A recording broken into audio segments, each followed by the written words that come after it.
اسلام کی بنیاد وہ 5 چیزوں پر رکھی گئی ہے: کلمہ، نماز، روزہ، زکوٰۃ اور حج۔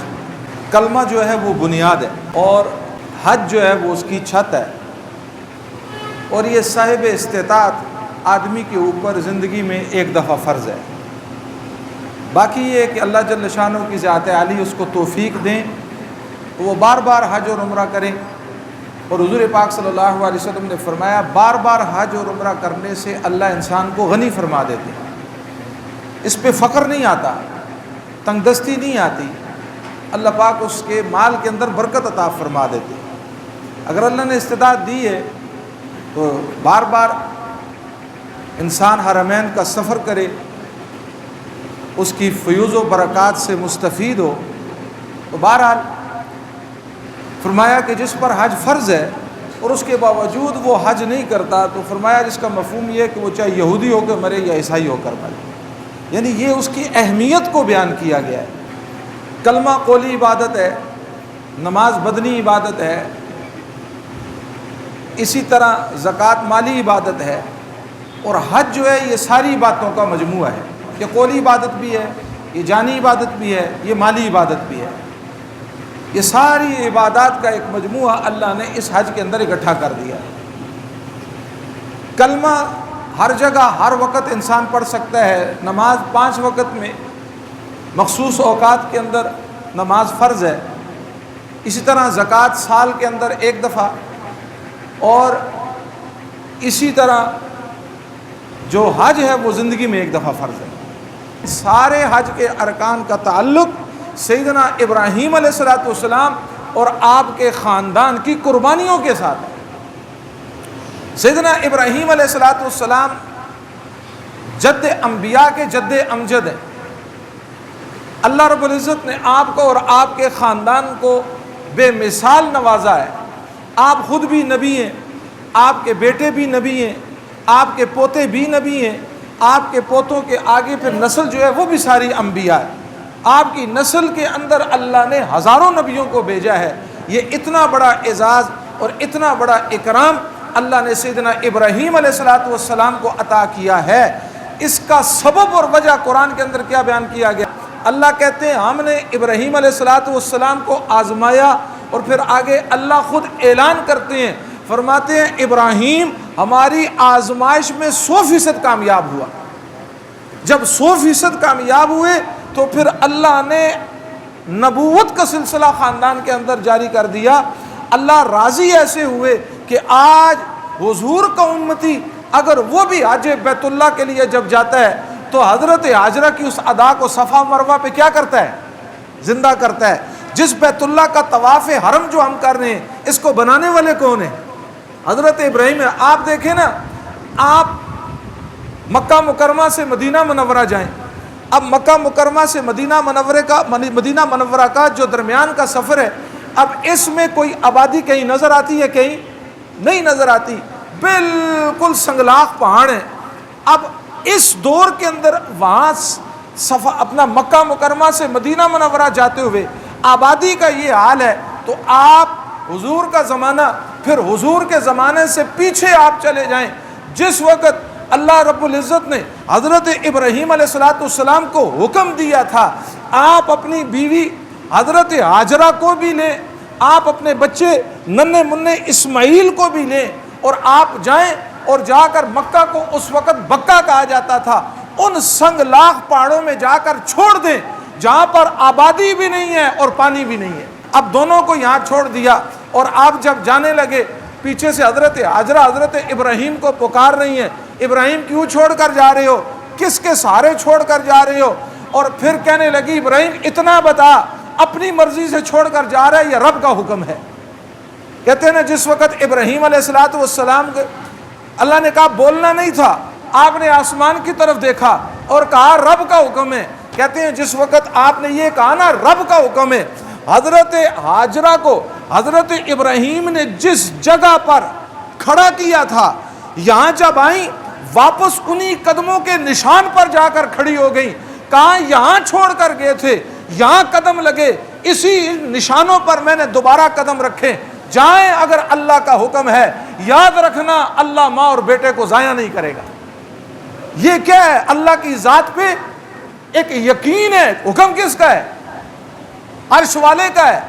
اب آپ ذرا دیکھیے اور تھوڑا پیچھے آئیے، سیدنا ابراہیم علیہ السلام کو اللہ قرآن کے اندر بیان کر رہے ہیں، آپ کو جس قوم، جس ملت، جس قبیلے، جن لوگوں کی طرف نبی بنا کر بھیجا گیا تھا، ان میں بعض لوگ سورج کی پوجا کرنے والے، سورج کو خدا مانتے، بعض چاند کو خدا مانتے، بعض ستاروں کو خدا مانتے، اور بعض بتوں کو خدا مانتے، اور انہی سے اپنی حاجت روائی اور مشکل کشائی، چاند کی عبادت کر رہے ہیں اور اس کو خدا بنایا ہوا ہے، ستاروں کی عبادت کر رہے ہیں اور ان کو خدا بنایا ہوا ہے، بتوں کی عبادت کر رہے ہیں اور ان کو خدا بنایا ہوا ہے۔ اب حضرت ابراہیم علیہ السلام کو دیکھیے، چاندنی رات ہے اور آپ بیٹھے ہوئے ہیں اور آپ کی قوم کے بعض لوگ بھی بیٹھے ہوئے ہیں، آپ ان سے پوچھتے ہو بتاؤ یہ ستاروں میں جو سب سے زیادہ روشن ستارہ ہے یہ تمہارا خدا ہے؟ کہاں، یہ ہمارا خدا ہے، یہ ہمارا مشکل کشا ہے۔ جب وقت گزرا اور آپ رات کو دیکھتے ہیں، ایک وقت آتا ہے اس ستاروں کی روشنی کیا ہو جاتی ہے؟ مدھم پڑ جاتی ہے، ختم ہو جاتی ہے، گم ہو جاتی ہے۔ جب وہ روشن ستارہ گم ہو گیا نا تو حضرت ابراہیم علیہ السلام ابھی بچے، اور آپ نے کہا مجھے بتاؤ جو گم ہو جائے وہ خدا ہو سکتا ہے؟ جو بے نور ہو جائے وہ خدا ہو سکتا ہے؟ اب چاند چمک رہا ہے، اچھا تم اس چاند کو کیا کرتے ہو؟ اپنا خدا مانتے ہو۔ اب صبح سحری کے وقت جب چاند کی روشنی بھی مدھم پڑ گئی اور سورج کی کرنیں جب پھوٹنے لگتی ہیں اور چاند بھی کیا ہو جاتا ہے؟ گم ہو جاتا ہے، اور کہتے ہیں بتاؤ چاند بھی گم ہو گیا، یہ تمہارا خدا ہے؟ اب کیا ہے میرے محترم دوستو، آپ عقل کے ذریعے سے ان کو سمجھا رہے ہیں۔ جب سورج نے کائنات کو روشن کیا، کہا یہ ہمارا خدا ہے، یہ ہمارا مشکل کشا ہے۔ مغرب کو جب وہ بھی غروب ہو گیا اور کہا کہ یہ بھی تو غروب ہو گیا، فرمایا سنو کائنات کے لوگوں، جو خود چمکنے میں کسی کا محتاج ہو، جو خود نکلنے میں کسی کا محتاج ہو، جو روشن کرنے میں کسی کا محتاج ہو، وہ خدا۔ اس ساری کائنات کو روشن کون کر رہا ہے؟ بولو کون کر رہا ہے؟ اس چاند کو چاندنی کس نے دی؟ سورج کو روشنی کس نے دی؟ ستاروں کو ضیائی کس نے دی؟ اس کائنات کو بنانے والا کون ہے؟ تو پھر بتاؤ ہمارا حاجت روا کون ہے؟ ہمارا مشکل کشا کون ہے؟ ہماری امیدوں کا محور کون ہے؟ اللہ اللہ اللہ اللہ۔ میرے محترم دوستو، یہ 1.25 لاکھ نبیوں کی پکار ہے، لا الہ الا اللہ، لا الہ الا اللہ، لا مقصود الا اللہ، لا مطلوب الا اللہ، لا موجود الا اللہ، لا الہ الا اللہ۔ فرمایا کوئی کائنات میں محبوب نہیں، کوئی مقصود نہیں، کوئی مطلوب نہیں، اے ساری کائنات کے اللہ، تو ہی محبوب، تو ہی مطلوب، تو ہی مسجود، تو ہی حاجت روا، تو ہی ہماری ساری خواہشوں کا محور۔ اے کائنات کے رب، اے اللہ تو ہے۔ اس بات کو لوگوں کے دلوں میں نبی بٹھا رہے ہیں، حضرت ابراہیم ان کو سمجھا رہے ہیں، اور قوم کا ایک طبقہ وہ ہے جنہوں نے، آپ ذرا غور کریں، اپنے ہاتھوں سے پتھر کو لیا اور پتھر کو تراش رہے ہیں، اور اس کو ہتھوڑا اور چھینی کے ساتھ اس کو تراش رہے ہیں، اور وہ جو پتھر ان کو روک بھی نہیں سکتا۔ ارے مجھے کیوں کاٹتے ہو، مجھے کیوں تراشتے ہو، مجھے کیوں بناتے ہو؟ جب وہی اپنے ہاتھوں سے تراشا ہوا ایک بت بن جاتا ہے، اسی کو رکھ کر اسی کو خدا بنا لیتے ہیں، اسی کو حاجت روا بنا لیتے ہیں۔ ساری کائنات کو بنانے والا کون؟ اللہ۔ یہ حضرت ابراہیم علیہ السلام کی پکار۔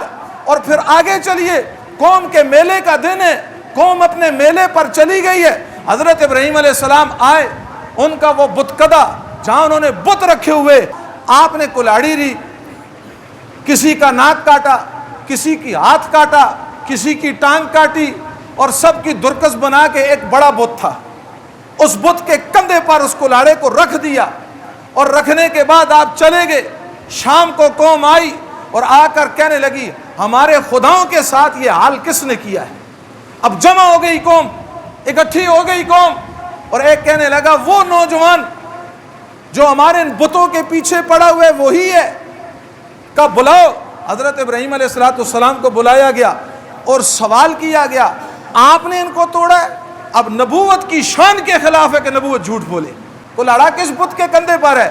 کہا یہ جو سب سے بڑا ہے اس کے کندھے پر ہے۔ آپ نے کہا اس سے پوچھو نا، اسی نے توڑے ہوں گے، اس سے پوچھو اسی نے توڑے ہوں گے۔ اللہ اکبر، قرآن الفاظ کو نقل کرتا ہے۔ آگے سے قوم کہتی ہے ابراہیم تو اس بات کو جانتا ہے، نہ یہ دیکھ سکتے ہیں نہ یہ سن سکتے ہیں، نہ یہ دیکھ سکتے ہیں۔ اب قوم بھی جمع ہے، اسی مقصد پر آپ لانا چاہتے تھے۔ آپ نے فرمایا عقل کے اندھو، نہ جو دیکھ سکتے ہیں نہ جو سن سکتے ہیں وہ خدا کیسے ہو سکتے ہیں؟ خدا کون ہے؟ اللہ لا الہ الا هو الحی القیوم لا تأخذه سنة ولا نوم له ما في السماوات وما في الارض من ذا الذي يشفع عنده الا باذنه يعلم ما بين ايديهم وما خلفهم۔ یہ الوہیت کی صفات اللہ نے آیت الکرسی کے اندر بیان کی ہے۔ پھر آگے چلیے، سورہ عنکبوت کو آپ کھولیے، سورہ روم کو کھولیے، سورہ لقمان کو کھولیے۔ سورہ لقمان میں یا بنیہ، حضرت لقمان اپنے بیٹے کو وصیت کر رہے ہیں، اس سے پہلی آیت میں اللہ اعلان کرتے ہیں کہ دیکھو کہ جس نے آسمان کو بغیر ستون کے کھڑا کر دیا، پھر زمین کا بچھونا بنا دیا، اس کو ہلنے سے بچانے کے لیے پہاڑوں کو میخوں کے طور پر یہاں گاڑ دیا۔ فرمایا سنو، جو یہ کام کر سکتا ہے وہ خدا ہونے کے لائق ہے، وہ الہ ہونے کے لائق ہے، وہ اللہ ہونے کے لائق ہے۔ جن کی تم عبادت کرتے ہو، جن کو تم حاجت روا کہتے ہو، جن کو تم مشکل کشا کہتے ہو، میں اللہ چیلنج دے کر کہتا ہوں انہیں کہو وہ بھی ایسا پیدا کر کے دکھائیں، وہ بھی ایسا بنا کے دکھائیں۔